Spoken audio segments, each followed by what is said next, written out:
You're right, guys, me again here, and next up we're going to be looking at Priest from the Wailing in the Caverns mid-expansion mini-set. First up, we're going to be looking at Cleric of the Anshe. So if you can see, that's the same name as Priest of the Anshe, which hasn't seen much play, and kind of a similar effect. So this was Restore Health has an effect. This is the same. So if you restore health this turn, discover a spell from your deck.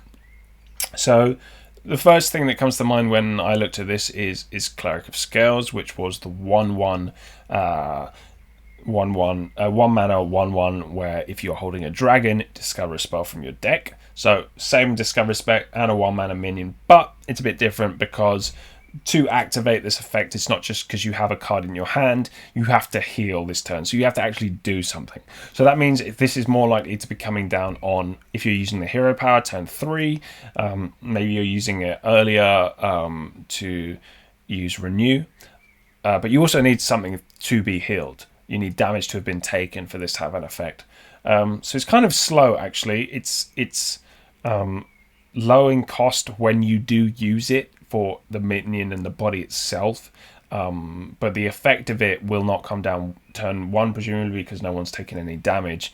And then later on, once you start getting later on into like turns 5, 6, 7, it's easier to fit in with healing anyway. But in that earlier mid game, 2, 3, 4, having the mana to fit in the heal and it doesn't really work. And then, of course, we have to look at the fact that you're discovering a spell from your deck, and we're in a very priest-heavy meta, at least high legend. And if you're in mirrors against priest, then you generally don't want to be drawing cards. And even if you're playing, kind of control matchups against, say, warrior, control warriors seen some play, then you don't really want to be drawing cards either.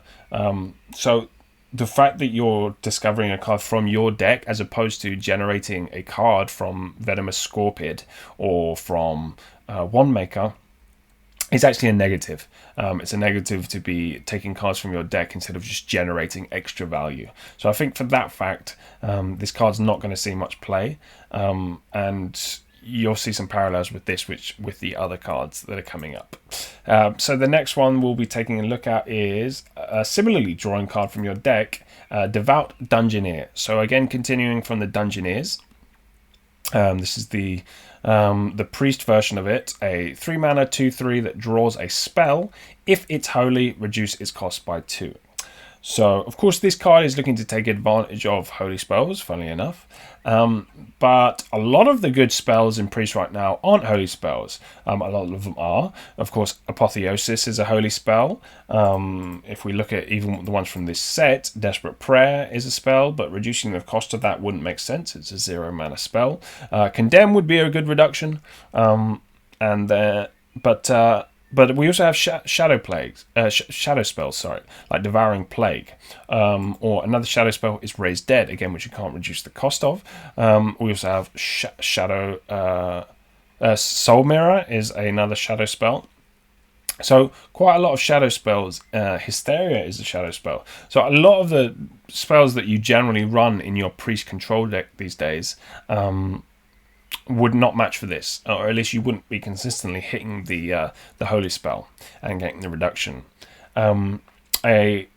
And again, it's drawing a spell. So we're in a priest heavy meta where you don't want to fatigue. You want to win in fatigue against. We don't want to win in fatigue. You'd rather beat them earlier, but you're very likely to come to fatigue in a priest mirror. You don't want to be drawing cards because that will ultimately lead you to losing if neither of you make big misplays along the way. Then ultimately the fatigue will generally win the matchup. So you don't really want to be drawing spells. So here we have two cards that two minions that draw spells from your deck, and ultimately not a win condition that benefits from drawing your cards. You can play Cthulhu, which gives you 4 extra cards, so it kind of offsets that fatigue.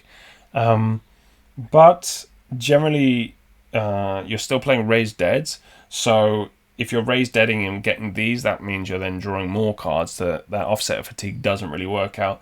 And in most control matchups, Cthulhu's not insta-game winning. It might, be the deciding factor if, you're both playing fairly evenly, and then you get to the point where you have Cthulhu and they don't, then that should be why you win. But if you have been drawing cards and you're potentially losing on fatigue, then the fatigue will win for them quicker, beating you quicker than your Cthulhu will beat them.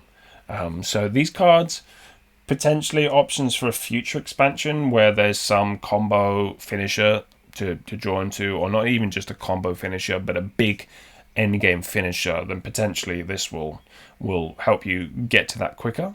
But in the current state of things, I don't think these will see a hell of a lot of play, especially when Priest is so strong in the meta. If Priest was weaker, and there were other decks that you were trying to fend off against, then maybe these would be useful to help draw those cards to fight when you're not getting to fatigue. But as we currently are, I don't think they'll see much play. The third card from the Priest options is Against All Odds. So I like it when all cards are kind of take advantage of a common saying and put it into the title. And as the name says, destroy all odd attack minions. So a board wipe that can be comboed with Wave of Apathy to make everything 1 health cost.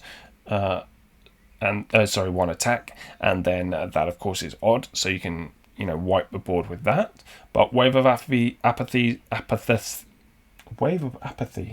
is not seeing much play at the moment, even though it has a potentially powerful combo with Cobalt Acolyte. If we go back, to when that originally came out, that combo was flying out all the time, and it was incredibly powerful. But it's just not seeing as much play now. Wave of Apathy and Cobalt Acolyte, if I can say those cards properly. Super powerful if you can centralize a powerful minion, and take it away from them. And it would be powerful if, I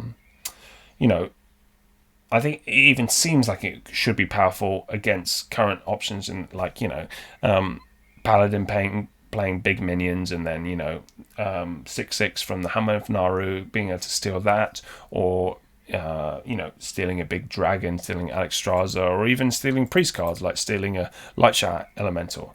But the truth is, those opportunities don't always work out, and in particular with Paladin being so strong in the meta, Oh My Yogg is a card that often blocks you having the potential to do combos of cards together. If Oh My Yogg wasn't in the meta, then it would be maybe easier to steal a minion with Cobalt Acolyte and Wave of Apathy. But as that is an option, it's much more difficult. So otherwise, it's unlikely that a board you face is going to be all odd minions. Maybe if you know that you're going to be facing a specific minion that is odd, maybe if you have a matchup where that's key, then maybe when you discover a card and you see this is an option, maybe you can take this as just an individual one card killer that might have the benefit of wiping a lot more of their board. But I don't think you're going to be putting this in your deck in particular, even for the combo potential, because it's just too hard to activate those combos. Yes, you could say, well, you might be able to draw all of these cards with these new draw weapons that we have, but the current state of the metagame doesn't really lead to that working out. But maybe something for the future. I'm in fact sure that it will be useful maybe in the future. All right, and that's it for Priest. So I will see you in the next one. We'll be looking at Rogue.